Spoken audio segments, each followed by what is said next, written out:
programa Fala Sério de hoje está aqui, mais uma vez, graças a Deus, para conversar com um padre.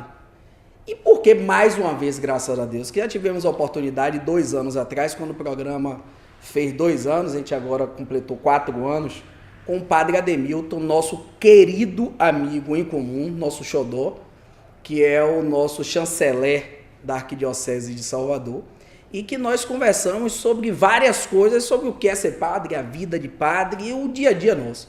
Então, como o nosso programa procura desnudar as pessoas dos seus cargos, trazendo informações e fazendo com que a gente utilize um veículo de comunicação como um instrumento de informação, nós mais uma vez, e aí por isso mais uma vez, estamos aqui com uma pessoa da mesma área religiosa, que é o nosso padre Maurício da Silva Ferreira, esse padre que tem uma história de vida semelhante, um caminho muito parecido com aquela entrevista que a gente já viu lá atrás, mas você que ainda não assistiu, vai no YouTube, no nosso canal lá, Celcinho Coutinho, em todas as redes sociais, ou em nosso site falaseriobahia.com.br, que aí pode pegar também essas entrevistas passadas.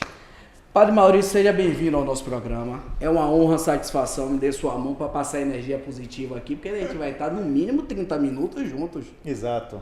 A gente está aqui nessa emissora, TV CNT, na verdade, a Central Nacional de Televisão, dos queridos Claudiano Ferreira e Fátima Dantas, a quem a gente manda um beijo no coração.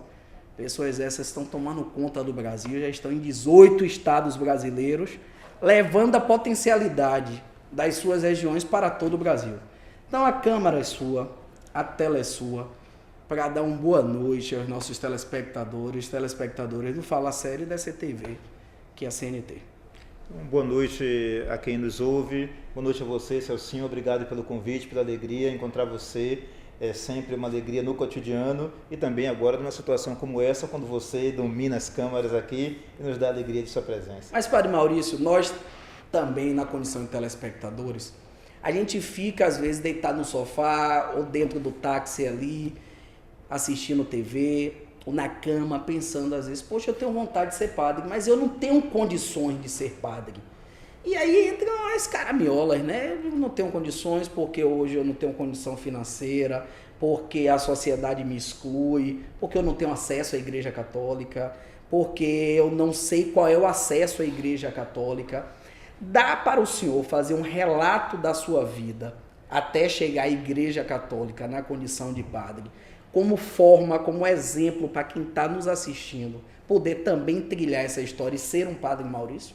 Essa sua pergunta é muito interessante porque eu também fiz essa pergunta há mais de 20 anos atrás. Eu me fiz essa pergunta com um sacerdote muito amigo que me ensinou muito da vida de santidade, do amor a Nossa Senhora, das Sagradas Escrituras. Eu também perguntei para ele, e se um jovem quiser, ele pode ser padre? Se ele quiser, ele mesmo pode ir lá fazer o caminho e o encontro de ser padre? Aquilo que ele me respondeu foi 2 coisas importantes e que talvez ajude você a compreender também isso.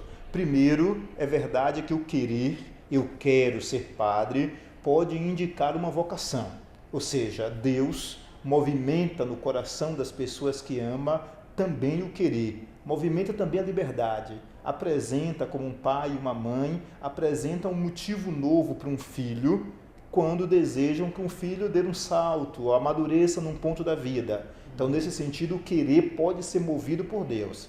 Agora, isso não basta.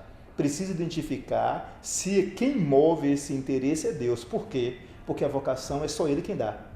E, nesse sentido, o nosso querer pode se encantar pela imagem, pela batina, pela roupa do padre, pela beleza do altar, pela imagem do Papa, que é uma imagem internacional, legada sempre a uma bondade, a paz, a irmandade. Alguém pode terminar no seu imaginário se apaixonando. Aí um grande amigo e pai espiritual que foi Dom Lucas Moreira Neves, que foi nosso cardeal arcebispo, ele dizia, olha, um jovem pode estar apaixonado pelas funções sacerdotais, acolhimento, palavra de amor, de misericórdia, condução, liderança, mas não ser uma vocação sacerdotal. Ele pode estar apaixonado pela beleza, pelo imaginário rico e histórico de um sacerdote, mas pode não ter vocação sacerdotal. Este é um chamado que implica 3 votos mas que não pense que são 3 votos aleatórios. São 3 votos importantes para o seu caminho. Então, neste sentido, ele vai descobrindo aos poucos, não pela perfeição, hein? A pobreza, a obediência, a castidade jamais serão um heroísmo. Serão sempre frutos de Deus quem chama.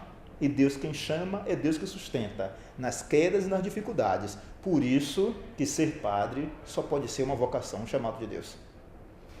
E quando é que dá esse start? Está lá o jovem Maurício da Silva Ferreira, assim como os outros irmãos dele, curtindo a vida normal, inclusive se encaminhando na vida civil, não foi isso? Um curso de arquitetura, pensar uma vida normal, dita normal, fora dos requisitos religiosos, e de repente esse menino insubordinado e irrequieto, esse menino que pensa como qualquer outro, de fazer festa, de namorar, de brincar, de viver a vida mundana mesmo. Como é que vem esse estalo e diz, olha, fui chamado? Esse estalo só se dá na vida da igreja, na vida da comunidade. É ali, porque de fato tem um imaginário, mas um imaginário que nasce também de um real, da convivência, da troca de experiências, né? Do irmão mais velho. Um padre, um sacerdote, ele é na sua comunidade não apenas uma autoridade, ele é um irmão mais velho, para alguns é um pai, para outros é um amigo. Então esta presença anima. Eu diria assim, eu tive a grande alegria de desde o início ter conhecido grandes padres. Padre Gaspar Custer, um homem apaixonado pelos pobres, pelo mistério de Deus no encontro com o pobre, o Padre Genival Machado, né? São grandes amigos que foram ali na minha adolescência, na minha juventude, um ponto. Eu vi naqueles sacerdotes uma generosidade de coração que eu, na minha vida normal, de estudo, de trabalho, queria ter. Então eu fui instigado por isso, não é? A minha normalidade foi instigado, mais tarde eu vim reconhecer como dom de Deus, e a minha normalidade foi instigado pelo extraordinário que o dinheiro não podia me dar, o sucesso não podia me dar, nem nenhum tipo de vantagem humana podia dar, só Deus. É fácil para esse jovem que ele tem esse limiar da vida mundana e da vida entregue a Deus, né? Da vida entregue aos homens, né? Que aí representam Deus em cada um desses. É fácil esse rompimento? Foi fácil para aquele jovem irrequieto e normal como qualquer outro, Maurício, virar e dizer, olha, eu vou renunciar a tudo para poder seguir esse novo caminho? Vocês sabem que para os gregos a tragédia era uma encenação teatral, não exatamente o fim do mundo, não é? A tragédia para nós modernos está muito ligado à desgraça. Não, eu diria que toda vocação humana, toda opção humana, independente de ser religiosa, implica uma tragédia. Ou seja, implica o tomar a peito o que você está escolhendo. Se alguém escolhe ser solteiro, tem suas implicações. Certamente tem suas vantagens, mas tem suas implicações. Ser casado, ser um profissional liberal, ser um empresário, manter seu próprio negócio, tudo tem uma implicação. Eu não diria a você que é fácil ou se é difícil. O que pode ser, Celcinho, fácil ou difícil é a liberalidade, a liberdade do meu coração. Eu posso me fechar. Atenção, eu posso me fechar. Isso sim, eu posso. O senhor se considera um padre moderno, aquele que consegue dialogar com a sociedade? Porque eu percebo muito em suas missas, e aí aprendi muito com o senhor e muito com o padre Ademilton, vocês telespectadores, de que dentro da missa tem a parte que sai da Bíblia para ter o discurso, vamos chamar político, que é chamada homilia, né? Tô certo? Tá certo, tá certo. E percebo que essa linguagem que vocês adotam, e principalmente o senhor, é uma linguagem muito próxima da realidade de nós, cidadãos comuns da vida civil, né? Isso é proposital, como uma forma de se aproximar da sociedade e dizer, a igreja caminha ao lado de vocês e nós não vamos ficar presos só à missa em latim, já estamos com a missa em português, não ficarmos só presos nas palavras difíceis que os outros às vezes não têm acesso. Isso é proposital ou é do ser humano Maurício, que é padre Maurício? Bom, tem 3 aspectos na homilia, naquilo que a gente conhece como homilia. Um, você já falou, que é o aspecto político, que é a reflexão da vida, da história, das relações que a gente faz com hoje. Mas a homilia também tem outros 2 aspectos. Tem um primeiro aspecto, que é chamado da interpretação bíblica. Na verdade, o sacerdote na homilia introduz, recorda você que as Sagradas Escrituras não foram feitas, escritas, testemunhadas na cultura ocidental, por exemplo. Existe uma outra cultura, numa outra língua. A gente tem que traduzir, tem que estudar. A Bíblia implica necessariamente uma leitura crítica. Uma leitura crítica. Não tem como não. A Bíblia é preciso.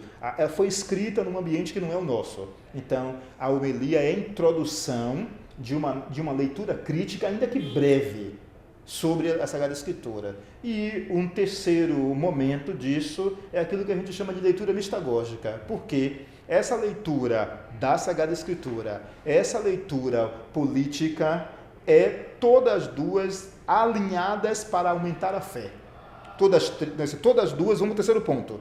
Ou seja, aumentar a fé, aderir a nosso Senhor. A fé não apenas formalmente, que formalmente a Assembleia dos Batizados já recebeu a fé, mas ali eu encaminho a amadurecimento da fé. A pia batismal eu posso ter chegado que minha mãe e meu pai me levou, porque um tio, uma madrinha me levaram para serem batizados. Mas depois eu, na minha vida, preciso renovar e preciso dizer sempre sim a essa fé. A homilia, então, é um instrumento, é um modo da palavra. Os padres da igreja gostavam de dizer que nós recebemos o corpo do Senhor por 2 movimentos. Recebemos o corpo do Senhor na Eucaristia, mas recebemos o seu corpo também na palavra de Deus, manducando, mastigando a palavra. Por falar em mastigando a palavra, manducando. Exato, de mandíbula, né? É brincadeira um negócio desse. Fala sério, vocês que sabiam e não sabiam como eu. Nossos telespectadores têm essa vantagem, depois interagem nas redes sociais. Olha, entrevista com o Padre Maurício. Para você que chegou agora no seu sofá, no seu táxi, na sua cama, nós estamos aqui conversando com o Padre Maurício da Silva Ferreira, falando primeiro do seu papel e da forma como encontrou essa disposição, essa tarefa de servir ao Senhor sendo padre. Mas nós vamos chamar o intervalo porque já passamos 15 minutos, não percebemos, e já a gente volta deixando vocês com mais informações e um pouquinho de curiosidade com o que virá no segundo bloco. Até mais.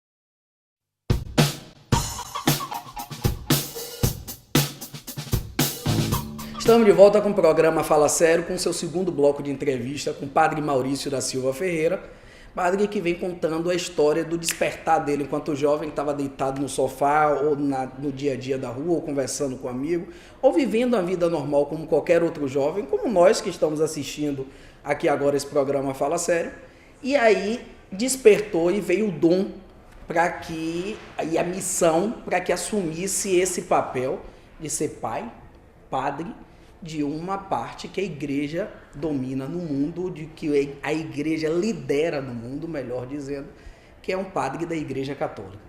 E aí já chegamos até a igreja, né? Padre Maurício até a Igreja Católica. Padre Maurício completou em 2014 14 anos de ordenação. Exato. Esses 14 anos de ordenação, o que foi que mudou na cabeça de Padre Maurício? Nossa, mudou muita coisa. Quer dizer, mudança. Eu diria assim, parte do processo completa aquilo que você recebeu da família, aquilo que você recebeu dos amigos, aquilo que recebeu da fé cristã, da catequese, da informação, dos encontros cristãos. Então eu diria a você que nesses 14 anos, uma maturidade humana, não é?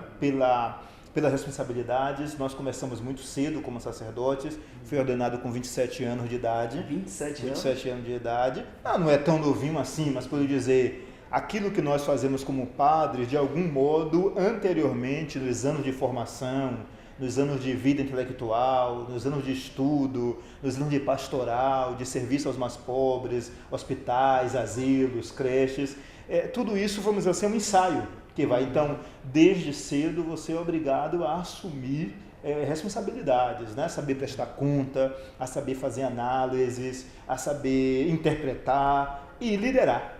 Então eu diria que nesses 14 anos eu me sinto mais amadurecido e, simultaneamente, me sinto mais instigado a ser mais amadurecido nos diversos aspectos de minha vida. Padre, me diga uma coisa, estou em casa assistindo aqui o programa, me interessei muito, já tinha um viés religioso, me chamava, mas não me... Passava pela porta da igreja, achava bonito, ia no batizado de um sobrinho, de um primo, de um filho, de um afilhado, mas eu sentia que tinha algo a mais, mas passava a dizer algo a mais, porque eu gosto, porque a gente já nasce católico, onde a gente vai tem igreja, os nossos orientadores são os padres, mas eu, depois dessa entrevista e assistindo essa entrevista, me despertou aqui uma vontade, assim como me desperta a vontade de eu ser advogado, de eu ser médico, de eu ser professor, de ser padre. Eu gostei do depoimento, do exemplo de vida desse que eu estou aí assistindo, que é Padre Maurício. Qual é o primeiro passo que eu devo dar? O primeiro passo é permitir que Deus fale mais alto. Como ele disse, Celcinho, não é assim. Aquele jovem excelente, inteligente, que se tornou coroinha, depois foi para o grupo de jovens, depois tornou-se coordenador do grupo de jovens. Este rapaz necessariamente atingirá o seu ponto alto de vida eclesial porque ele se tornou padre. Não funciona assim. É Deus quem chama, porque só Deus pode sustentar uma vocação. Ponto. Isso aqui eu lhe digo sem nenhum medo, sem nenhum prejuízo de espiritualismo. O único que sustenta a vocação é aquele que chama. O primeiro passo, então, se você não está inserido numa comunidade, é inserir-se na comunidade, nas suas dinâmicas, com sua riqueza. Então, o primeiro passo é esse. Exato, a vida de comunidade.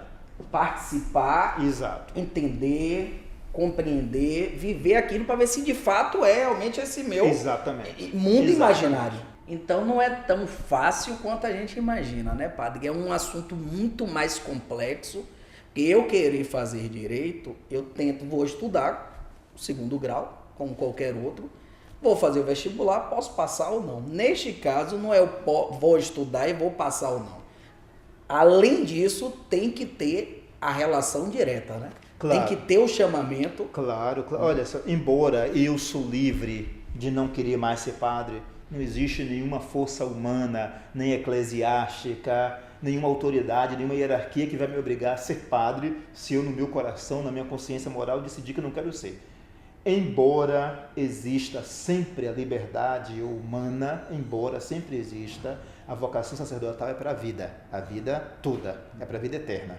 Não é? Você sabe que quando você se torna padre, a teologia, a doutrina católica diz que a sua alma é impressa, é marcada com o ministério. Você depois deixa de exercer as funções sacerdotais, mas se é padre para sempre. Não se deixa de ser padre, nunca, nem na sua morte.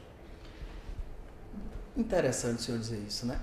Ou seja, como tem alguns casos que acontecem, padre casa, ele deixa de exercer sua função e ele é um padre casado. Exatamente. Né? Ele deixa de exercer sua função quer viver um novo caminho, mas ele sempre continuará padre. Do ponto de vista de que tem que cumprir o rigor do compromisso religioso, até porque, por conta da Igreja Católica, está par e passo com o Estado, está par e passo com o dia a dia do cotidiano, a responsabilidade que vocês têm. Outro dia, inclusive, eu conversava isso com o senhor, perguntando se o senhor tem estrutura para aguentar esse peso, porque vocês terminam literalmente virando pai da humanidade, né? O senhor se sente assim, com essa pressão da sociedade? Por que eu digo isso? Com todas as outras religiões, se eu me identifico com ela, eu tenho deferência e eu tenho cobrança. Tenho cobrança de você me abençoar, de você me benzer, de você descarregar. Hoje até não me li, é engraçado o senhor ter dito aquilo e dizer, olha, não precisamos nada mais, nada além, nada mais, nada menos do que a relação com Deus. O restante todo é caricatura, né? Na sua missa de hoje de manhã.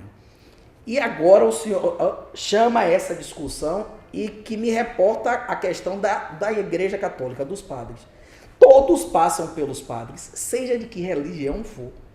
E tem uma relação que termina sendo uma relação de cobrança, porque ali vê o pai, vê a mãe, vê o psicólogo, vê o orientador, vê o prefeito, vê o governador, vê o seu conciliador conjugal, vê o seu administrador financeiro. O senhor sente esse peso, sente essa, eu não diria nem peso, o senhor sente essa visão da sociedade para com vocês, padres? Olha, na relação com a sociedade, sem dúvida, a Igreja Católica é a mais amadurecida. Não porque seja melhor, não estou dizendo que é melhor e que os outros